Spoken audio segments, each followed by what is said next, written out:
சங்கீதம் 68:19. சங்கீதம் 68:19.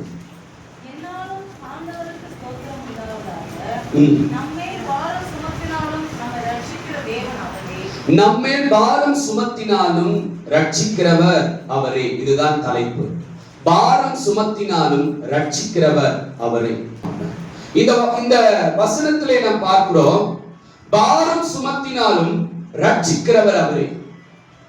நம்முடைய வாழ்க்கையிலே நிறைய உபத்திரவங்கள் வருகிறது, நிறைய கஷ்டங்கள் வருகிறது, நிறைய துன்பங்கள் வருகிறது, நிறைய பாடுகள் வருகிறது. வருதா வரலையா? கஷ்டம் இல்லாதவங்க யாருன்னா இருக்கிறாங்களா? துன்பம் இல்லாதவங்க யாருன்னா இருக்கிறாங்களா? இங்க இருக்கிறவங்க கை தூக்கி காட்டுங்க. எனக்கு துன்பமே இல்லை, எனக்கு கஷ்டமே இல்லைன்னு சொல்றவங்க கை தூக்கி காட்டுங்க பாப்போம்.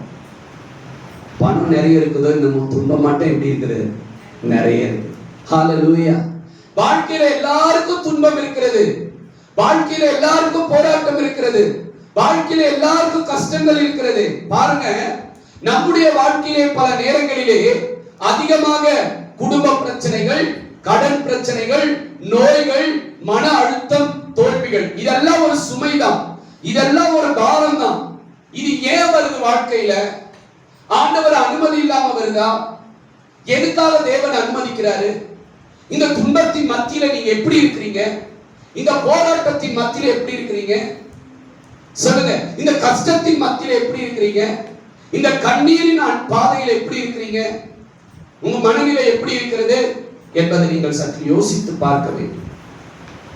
வாழ்க்கையில வருகிற எல்லா துன்பங்களும் நாம் செத்து போவதற்காக வரவில்லை, நாம் அமிழ்ந்து விடுவதற்காக வரவில்லை, நாம் தலை நிமிர்ந்து வாழாதபடிக்கு எந்த துன்பங்களும் வரவில்லை. எல்லா துன்பங்களும், துயரங்களும், கஷ்டங்களும் தேவனுடைய அனுமதி இல்லாம ஒரு மனிதனுடைய வாழ்க்கையிலே வராது. ஹல்லேலூயா.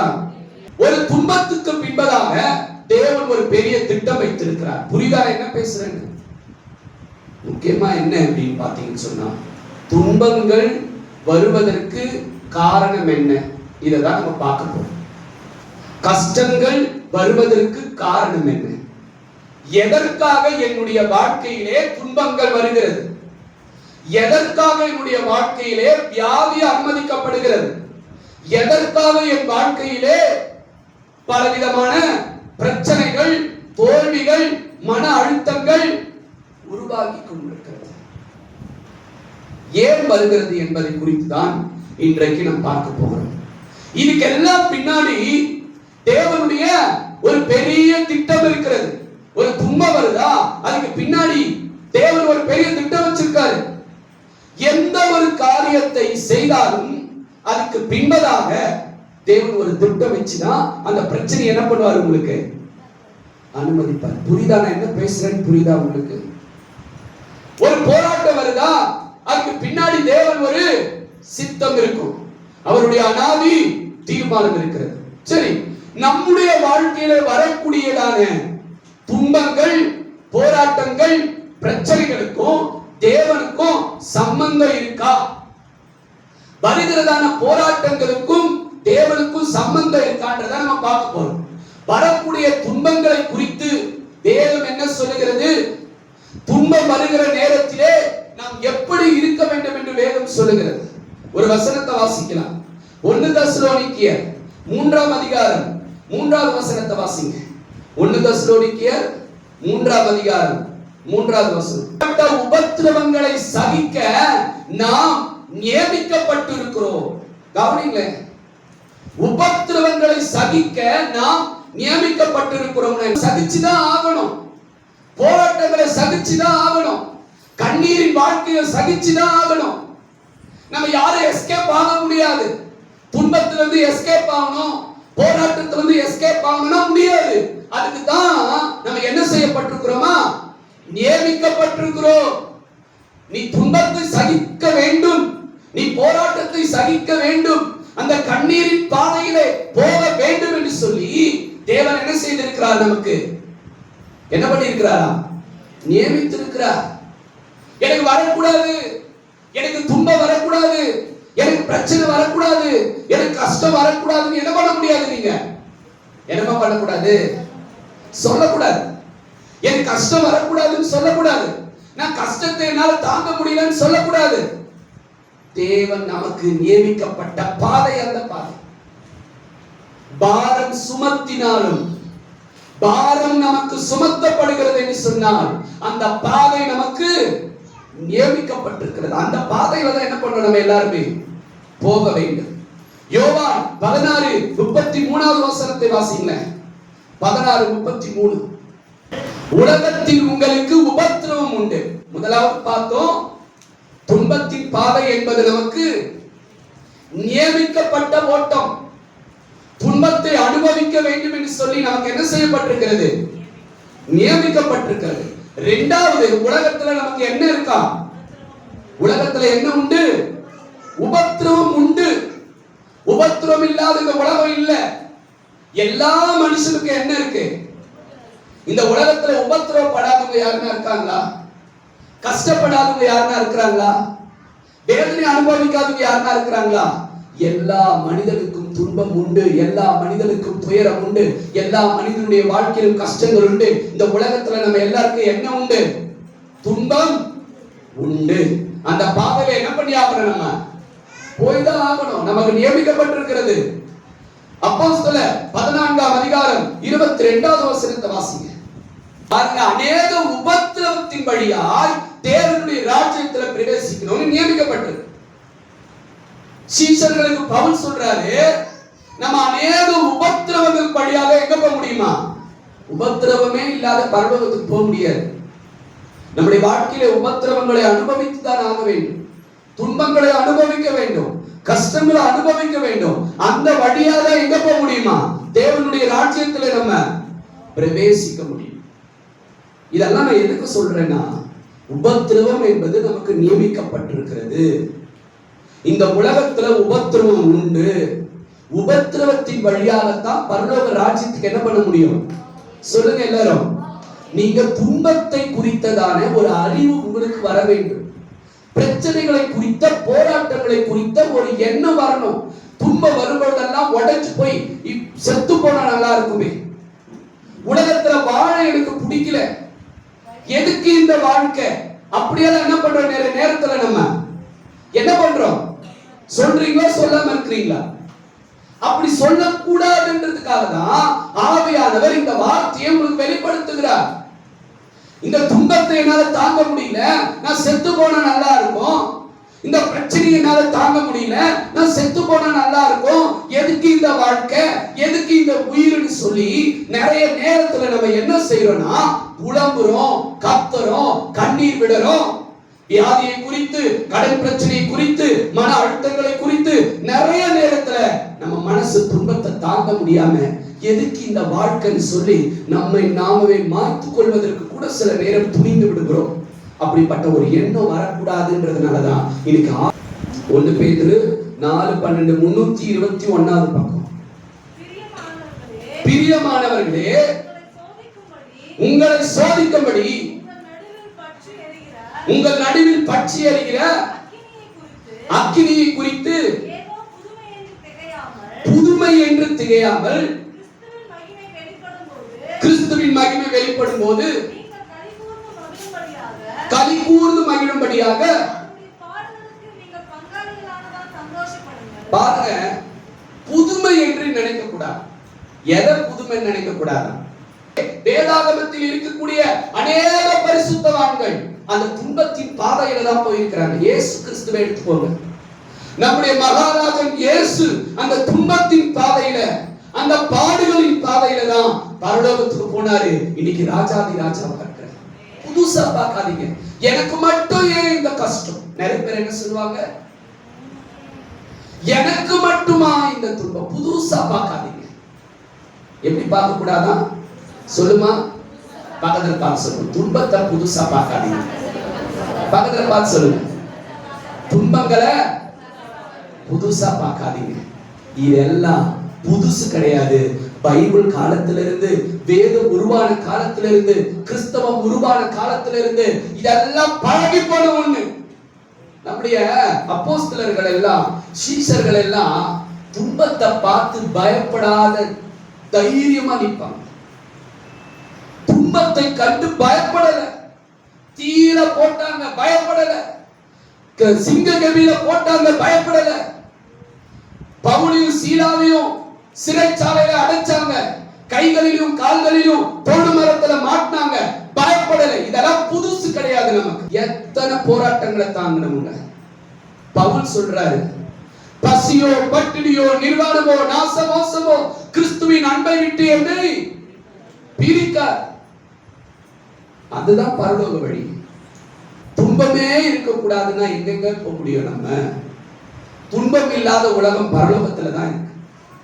துன்பமே இல்லாத ஒரு உலகம் எதுனா பரலோகம். ஆனா அந்த உலகத்துக்கு போனா இந்த உலகத்துல எல்லா துன்பங்களையும் அனுபவிச்சுதான் ஆகணும். ஹல்லேலூயா. துன்பத்தின் பாதையில் சரி, துன்பங்கள் ஏன் நம்முடைய வாழ்க்கையிலே வருகிறது தான் இப்ப நம்ம பார்ப்போம். துன்பங்கள் எல்லாருக்கும் நியமிக்கப்பட்டிருக்கு. துன்பங்கள் எதற்காக வருகிறது? போராட்டங்கள் எதற்காக வருகிறது? கண்ணீரின் அனுபவம் எதற்காக வருகிறது? யாக்கோப்பு 1ஆம் அதிகாரம் 3வது வசனத்தை வாசிங்க, உங்களுக்கு புரியும். துன்பம் ஒரு மனிதனுடைய வாழ்க்கையிலே எதற்காக வருகிறது? தேவன் ஏன் நம்மேல் பாரத்தை சுமத்துகிறார்? தேவன் ஏன் எனக்கு துன்பத்தை அனுமதிக்கிறார்? யாக்கோப்பு 1:3.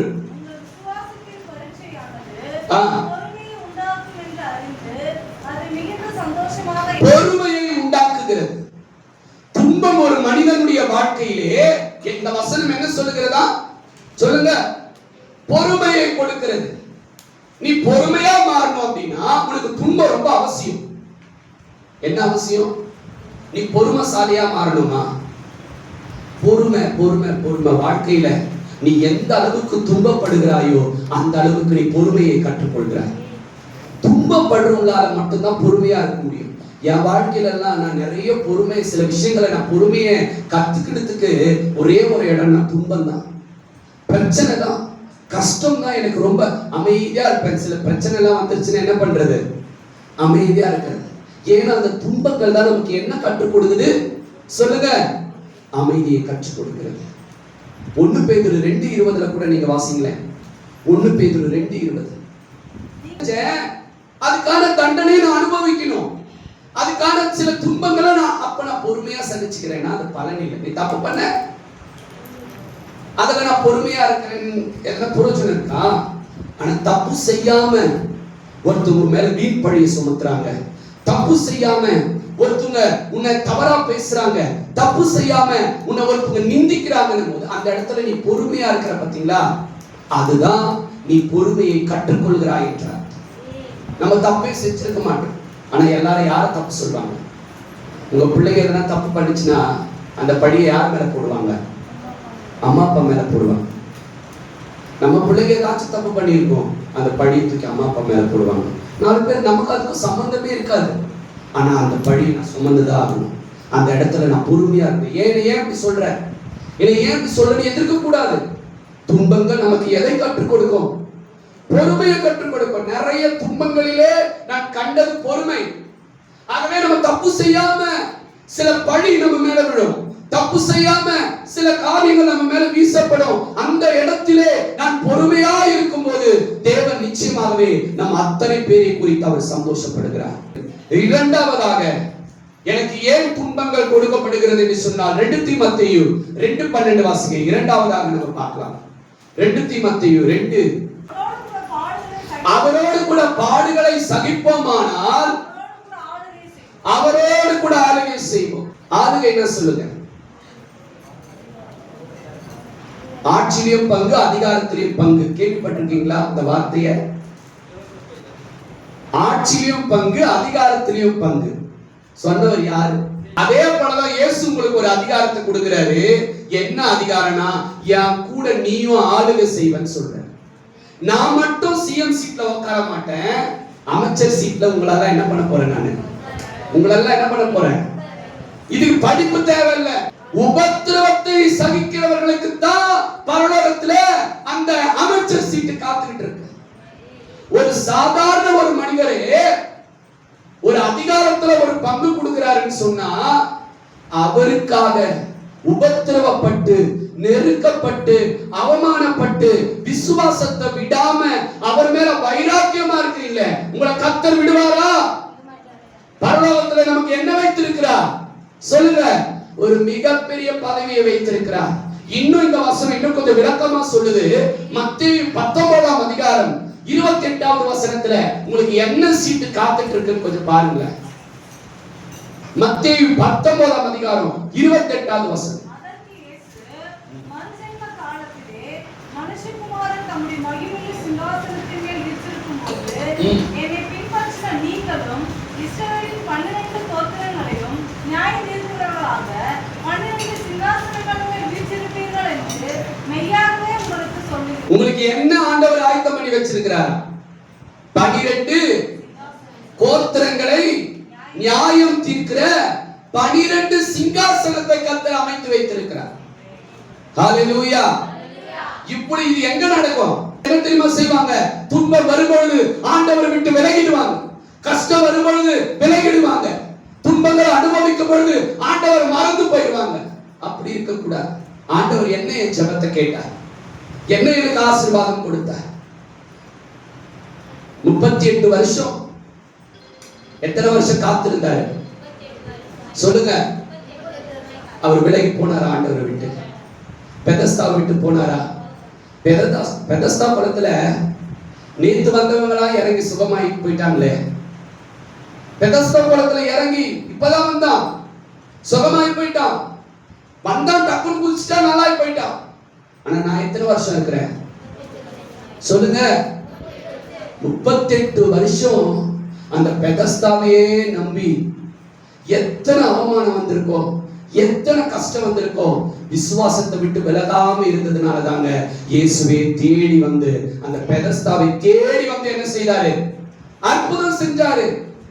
உங்க வாழ்க்கையில எவ்வளவு துன்பம் வந்தாலும் சரி, ஆண்டவரை விட்டு மாத்திரம் விலகாதீங்க, முறுமுறுக்காதீங்க, துன்பத்தை பெருசா பார்க்காதீங்க, அதை புதுமைன்னு நினைக்காதீங்க. அதை எப்படி நினைக்க கூடாதா? அதை எப்படி நினைக்க கூடாது? புதுமைன்னு நினைக்க.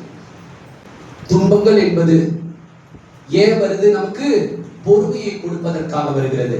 இரண்டாவது, துன்பம் ஏன் வருது? அவரோடு கூட ஆளுகை செய்ய வைப்பதற்காக, அவருடைய ஆளுகையை நமக்கு தருவதற்காக தான் நமக்கு துன்பம் வருது. மூன்றாவதாக எபிரேயர் 12ஆம் அதிகாரம் 10வது வசனத்தை வாசிங்க. எபிரேயர் 12:10 சொல்லுங்க, வாசிங்க அது திரும்பியும். நம்முடைய பிரயோஜனத்திற்காக. பிரயோஜனத்திற்காக. பிரயோஜனம்னா என்ன? பிரயோஜனம்னா என்ன? தேவன் உங்களை சிட்சிக்கிறாரா? உங்களுக்கு ஒரு துன்பத்தை கொடுக்கிறாரா? உங்களுக்கு ஒரு கண்ணீரின் அனுபவத்தை கொடுக்கிறாரா? உங்களை அழ வைக்கிறாரா? உதாரணத்துக்கு உங்களை அழ வைக்கிறாரா? அது எதுக்காக? பிரயோஜனத்துக்காக. உங்களுடைய பிரயோஜனத்துக்காக தான் அவர் சிட்சை செய்யறார். அப்ப அவருடைய சிட்சைகள் எதுக்காக வருது? நமக்கு பொறுமையை கொடுப்பதற்காக வருகிறது. இரண்டாவது, அவருடைய ஆளுகையை நமக்கு பகிர்ந்தளிப்பதற்காக நமக்கு துன்பங்கள் அனுமதிக்கப்படுகிறது. மூன்றாவது, துன்பங்கள் ஏன் அனுமதிக்கப்படுகிறது என்று சொன்னால் அது நல்லதுக்காக. உங்களை திட்டுறாங்களா? ஒரு ஊழியக்காரர் உங்களை திட்டுறாரா? உங்க நல்லதுக்காக தான். ஏசப்பா உங்களை அடிக்கிறாரா? நல்லதுக்காக தான். யாருன்னா உங்க வீட்டுக்காரர் உங்களை திட்டுறாரா? இல்ல உங்க வீட்டுல ஒரு தப்பே பண்ணாம உங்க மேல பழி சுமத்துறாங்களா? எதிர்க்காதீங்க, பொறுமையா இருங்க, பொறுமையா இருங்க. இதெல்லாம் உங்க நன்மைக்கு தான். இதெல்லாம் எதுக்காக? உங்களுடைய நன்மைக்கு மட்டும்தான். 3 காரியங்களை நம்ம பார்த்தோம். துன்பங்கள் தேவன் ஏன் அளிக்கிறார் என்று சொன்னால் பொறுமையை அடைவதற்காக, அவரோடு கூட ஆளுகை செய்வதற்காக. மூன்றாவது, நம்முடைய பிரயோஜனத்திற்காக. சொல்லுங்க, நம்முடைய பிரயோஜனத்துக்கு. இப்ப நம்ம அழலாமா? துன்பத்தை பார்த்து பக்கத்துல பார்த்து சொல்லுங்க, கவலைப்படாத, அழாத. பிரயோஜனத்துக்காக தான் துன்பம். யாருக்காக? பிரயோஜனம். உங்களுக்கு நல்ல பிரயோஜனத்துக்காக தான் இந்த கஷ்டம். ஆண்டவர் சும்மா தரல. இந்த கஷ்டங்களை ஆண்டவர் ஏதோ தராருன்னு நினைக்காதீங்க. அதான் முன்னாடியே நான் சொன்னேன், தேவன் ஒரு பெரிய திட்டம் வச்சிருக்காரு. இந்த பிரச்சனைக்கு பின்னாடி ஒரு மிகப்பெரிய திட்டம் வைத்திருக்கிறார். வேதாகமத்திலிருந்து உதாரணத்துக்கு ஒரே ஒரு சம்பவத்தை சொல்லி நான் முடிக்கிறேன். நிறைய எழுதி வச்சிருக்கிறேன். எஸ்தருடைய வாழ்க்கையில ஒரு பெரிய துன்பம் வந்துச்சு. அந்த துன்பத்தை அவங்க ஜெயிச்சாங்க. இன்னைக்கு நான் பார்க்க போறது என்னன்னு சொன்னா பவுலும் சீலாவும். இந்த பவுல் சீலாவினுடைய வாழ்க்கையில ஒரு மிகப்பெரிய துன்பம். அப்போஸ்தலர் 16ஆம் அதிகாரம் 23 இருந்து 24 வரை வாசிக்கலாம். இந்த ரெண்டு பேரும் ஆண்டவருடைய ஊழியத்தை செஞ்சதுனால, சுவிசேஷத்தை அறிவித்ததுனால ரெண்டு பேரையும் பிடிச்சி 23வது வசனம் என்ன சொல்லுது? அவர்களை வாசிக்கலாம். அநேக அடி அடித்தார்கள். அடிச்சு என்ன பண்ணிட்டாங்களா? சிறைச்சாலையில வைத்து கைகளிலும் கால்களிலும் தொழு மரத்துல என்ன பண்ணாங்க? கட்டி வைத்தார். அடிச்சாங்களா? அநேக அடின்னு போட்டிருக்கு பாருங்க. ஒரு ரெண்டு ஊழியக்காரங்க குழந்தை அநேக அடி அடிச்சாங்க ரெண்டு பேரையும். அவங்க ஆண்டவரை வேணான்னு சொன்னாங்களா? இல்ல நான் சுவிசேஷத்தை அறிவிக்க மாட்டேன்னு சொன்னாங்களா? உங்களுக்கு கூட நிறைய அடிகள் வரும். ரொம்ப மனசு வலிக்கும், வேதனை படணும், ஆண்டவருக்காக வைராக்கியமா நிக்கணும். குடும்பத்துல உங்களை வெறுப்பாங்க, சொந்த பந்தங்கள் வெறுக்கலாம். நிறைய பேர் பைபிளை எடுத்துட்டு வர வெக்கப்படுறீங்க சர்ச்சுக்கு. நிறைய பேர் கிறிஸ்தவங்கன்னு வெளியில சொல்ல வெக்கப்படுறீங்க. நிறைய பேர் ஞானஸ்தானம் எடுக்க வெக்கப்படுறீங்க, யோசிக்கிறீங்க. யாருக்காக? பவுலும் சீலாவும் அன்னைக்கு எதுக்கு தெரியுமா? சிறைச்சாலையில் அவ்வளவு அடிப்பட்டாங்க. இயேசுக்காக தான் அடிப்பட்டாங்க. இயேசுக்காக தான் அவ்வளவு பாடுகளை அனுபவித்தார்கள், துன்பங்களை அனுபவித்தார்கள். தொழுமரத்துல கையிலும் காலிலும் சங்கிலிகளால் கட்டப்பட்ட நிலையில நீங்களா இருந்தா என்ன பண்ணுவீங்க? உங்களை அடிச்சு தொழுமரத்துல மாட்டி சங்கிலி போட்டு கட்டிட்டு இருந்தா என்ன பண்ணுவீங்க? அதுக்கு கிடைச்ச பலன் இதுதானா? உங்களை நம்பி இத்தனை வருஷம் ஆச்சு, என் வாழ்க்கையில இவ்வளவு போராட்டமா நம்ம புலம்புவோம். ஆனா பவுலும் சீலாவும் என்ன தெரியுமா நினைச்சாங்களா? என்ன பண்ணாங்க? சிறைச்சாலையில பாடு வசிங்க வசனத்தை. நடுராத்திரியிலே பவுலும் சீலாவும் ஜெபம் பண்ணி தேவனை துதித்து பாடினார்கள். எப்படிங்க துதித்து பாட முடிஞ்சிச்சு அவங்களால? உபத்திரவம், அநேக அடி. ஆனா என்ன பண்றாங்க? அவங்க துதிச்சு பாடுறாங்க. ஏன் துதிச்சு பாடுறதுக்கு காரணம் என்ன? என்ன காரணம்? அவங்க இந்த துன்பத்தை புதுமையா நினைக்கல. எப்படி நினைக்கல? புதுசா நினைக்கிறவங்க என்ன பண்ணுவாங்க? அழுவாங்க. அவங்க என்ன நினைக்கிறாங்கன்னா, இதே பவுல் தான் சொல்றாரு, அந்த துன்பத்துல துதிச்சு பாடுறாங்கன்னா காரணம் என்னன்னா, அந்த துன்பங்களை அவர்கள் புதுமையாக பார்க்கவில்லை. இது ஏதோ எனக்கு மட்டும் நடந்தது, இயேசுக்கே நடந்தது, எனக்கு நடக்காதா? நினைச்சிருப்பாங்களா? நினைச்சிருக்க மாட்டாங்களா? அதனாலதான் அவங்க என்ன செய்யறாங்க? துதிச்சு பாடுறாங்க.